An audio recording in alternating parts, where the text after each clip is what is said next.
Today I want to talk about the Stone of Destiny. In the coronation chair in Westminster Abbey in London is an oblong block of sandstone, upon which all of England's kings have been crowned for several centuries. And before that, the kings of Scotland, and before them, the kings of Ireland. This is another bit of evidence of the identity of the Anglo-Saxon people as the Israel of the Bible, and that the house of David still rules over them. The history of this stone begins in the 28th chapter of Genesis, where we read that Jacob camped overnight in the field, and for his pillow used a stone with his folded cloak over it. During the night, God appeared to him in a vision and promised to give him the land of Canaan. When Jacob awoke, he said, "This is the house of God," and named the place Bethel, meaning house of God.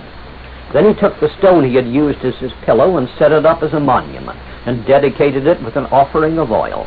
He promised that if God would help him, then shall Yahweh be my God, and this stone which I have set for a monument shall be God's house.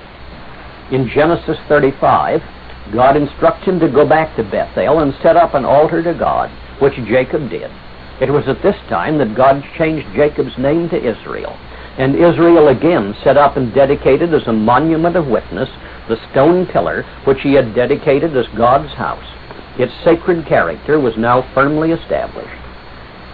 We next find mention of it in Genesis 49, when the aged Israel, before he dies, tells his 12 sons what will befall their respective descendants in the last days. Speaking of Joseph, he says, "From thence is the shepherd of the stone of Israel." We should therefore expect to find the stone in the custody of the sons of Joseph in the last days. The English are the tribe of Ephraim, descended from one of Joseph's sons. Its sacred character having been established, the stone would not be thereafter abandoned. We next hear of it when the children of Israel, in their exodus from Egypt, were facing death by thirst in the desert. God instructed Moses, "I will stand before thee there upon the rock in Horeb, and thou shalt smite the rock, and there shall come water out of it, that the people may drink." And thus they were saved from death. This miracle was repeated later, but this time Moses was instructed merely to speak to the rock, not strike it. Because Moses disobeyed God and hit the rock in a grandstand play before the people, he was not allowed to enter the promised land.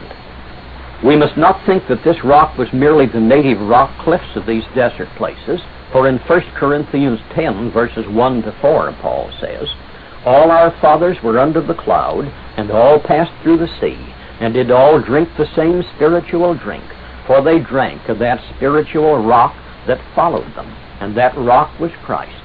That is, they were given water to drink from a rock which was carried along with them. And as Israel had said, "This stone which I have set up for a monument shall be God's house," so Christ hallowed it with his presence. After Joshua had conquered the promised land and divided it among the 12 tribes, he reminded them they must ever be loyal to God, and he set up a stone as a monument of witness to this warning.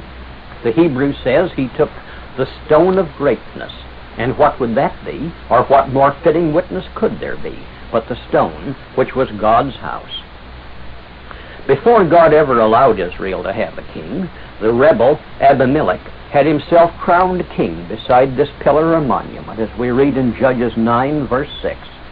Later, when the lawful monarchy was established in the house of David, we find it was the custom that the king be crowned standing by the pillar or monument, where we read in 2 Kings 11, verses 12 to 14, "And he brought forth the king's son, and put the crown upon him, and gave him the testimony. And they made him king, and anointed him, and they clapped their hands, and said, God save the king. And when Athaliah heard the noise of the guard and of the people, she came to the people into the temple of Yahweh. And when she looked, behold, the king stood by a pillar, as the manner was, and the princes and the trumpeters by the king, and all the people of the land rejoiced. The stone had become a sacred relic, a witness of the mutual promises of God and of the children of Israel. It would be found close to the temple and close to the throne. Upon the fall of Jerusalem to the Babylonians under Nebuchadnezzar, 2 Maccabees 2, verses 4 to 8 says that ancient records stated that Jeremiah had taken the Ark of the Covenant and the tabernacle and had hidden them in the cave on Mount Nebo. While 1 Samuel chapters 4 and 5 record the capture of the ark by the Philistines and its return, there is no mention of it being taken by the Babylonians, so the ancient record of the ark being hidden must be correct. Along with the ark, we may be sure that Jeremiah would also safely hide the sacred witness stone, God's house, which had twice been used to give water to the people to save them from death, and which was now used in the coronation of the kings. When I spoke to you on what Jeremiah planted, I told you how Jeremiah and the daughters of the last king of Judah, Zedekiah, were taken to Egypt with the refugees. But in order to fulfill God's prophecy that Jeremiah was also to build and to plant, Jeremiah had to leave Egypt and to take the princess to where another Israelite kingdom was then in existence, in Ireland. We know that with Jeremiah went Baruch his scribe and the king's daughter, and with the princess he would also certainly take the hidden stone upon which the kings were crowned. The ancient Irish chronicles record the coming of the great prophet with his scribe, Baruch, obviously Baruch, and the daughter of a king, about 583 BC, which would be the correct date, and that with them they brought the wonderful stone, or stone of destiny. A woman of my acquaintance belongs to a family whose genealogy shows that one of their ancestors came to Ireland with Jeremiah, and that this ancestor's duty was that of custodian of the stone. Teotepi, the king's daughter, married Eochaid, the Heremon, or chief king of Ireland. The stone, called Leah Fail, or Stone of Destiny, was kept at the capital city of Tara for some 3 centuries, and all the kings, descendants of Eochaid and Teotepi, were crowned on it.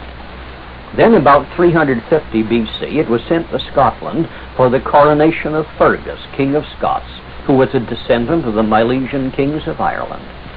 It remained in Scotland, and all Scottish kings were crowned on it until 1297 AD, when King Edward I of England invaded Scotland and captured the stone, which he took to England, where it was placed in Westminster Abbey, its home ever since that date. It was built into the coronation chair, which is the oldest piece of furniture in England, still serving its original purpose, and all English kings have been crowned on it ever since. Its origin was well known during the entire time it has been in the British Isles, and from practically the first it was called Jacob's Stone. William of Rislanger, writing in the 13th century, records the coronation of John de Balliol as King of Scotland in the year 1292 upon the stone on which Jacob placed his head. While the 10-tribe nation of Israel had to abide many days without a king, as God prophesied in Hosea 3, verse 4, yet there must always be a royal family of David's line on the throne over some Israelite people. For God promised through Jeremiah 33, verse 17, that David shall never lack a man to sit upon the throne of the house of Israel.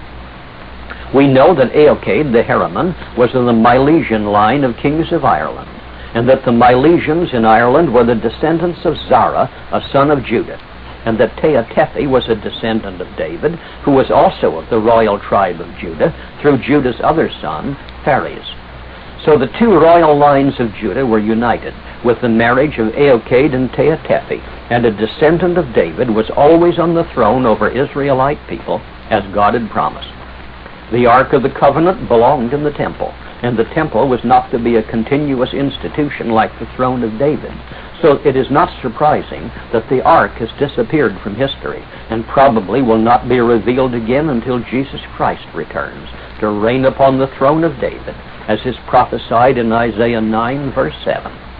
But the throne was to be a continuous throne, as we saw in Jeremiah 33, verse 17. Therefore, it is only logical that the coronation stone, which the Hebrews had called the Stone of Majesty and the Pillar of Witness, should be found where the throne of David had its continued existence. After all, it was the Pillar of Witness, for it had been made witness both to Israel's promise to be Yahweh's people and Yahweh's promise to be their God. It should be there as a witness that Yahweh always makes good his promises, and that David shall never lack a man to sit upon the throne of the house of Israel.